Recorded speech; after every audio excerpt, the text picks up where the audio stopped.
Ang tanong niya nga dito, ilang buwan po kayo bago makuha ang 90 kilograms? Makakatulong sa pag-achieve ng mga baboy ang ganyang timbang kapag nga yan mga ka-farmers ay doon pa lamang sa pagwalay sa kanila sa parawing section ay malakas ng kumain. Nababawasan nga ang stress nila mga ka-farmers kapag yan ay inilipat nyo doon sa nursery. Kapag ang ating mga alagang baboy nga ay hindi nai-stress, ayan nga mga ka-farmers ay mabilis lumaki.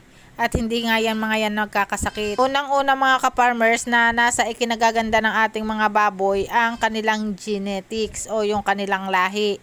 At syempre kasabay niyan ay yung pagpili ninyo ng magandang quality ng feeds na ipapakain nyo sa kanila. Kapag maganda ang lahi, maganda ang quality ng pakain, tapos hindi nagkakasakit, pagdatingan yan mga ka-farmer sa 140 days old, simula nung siya ipinanganak, yan nga ay titimbang na ng nasa 90 to 100 kilograms. Sa ganyang edad mga ka-farmers, ang kinakainan ng mga yan ay grower na. Yung iba mga ka-farmers, tinatanong nila kung ano daw ang pampabigat doon sa pagkain ng mga baboy. Yung mga nabibili naman natin mga ka-farmers na mga feeds, ayan naman ay complete meal na. Kompleto na nga yan ng rekado, kumbaga sa pagkain. At para ma-reach natin yung ganong timbang na 90 kilograms, pagdating niya ng 140 days old, ayan mga ka-farmers ay nasa nagpapakain din. Kung tama ba yung kanyang pagpapakain. Isa din yan mga ka-farmers sa malaking factor sa pagpapalaki ng baboy, yung tamang pag-aalaga natin sa kanila. Ayan nga mga ka-farmers, lagi natin tatandaan, magandang lahi, maganda yung quality ng feeds, tamang pag-aalaga, siguradong marireach natin yung ganyang timbang.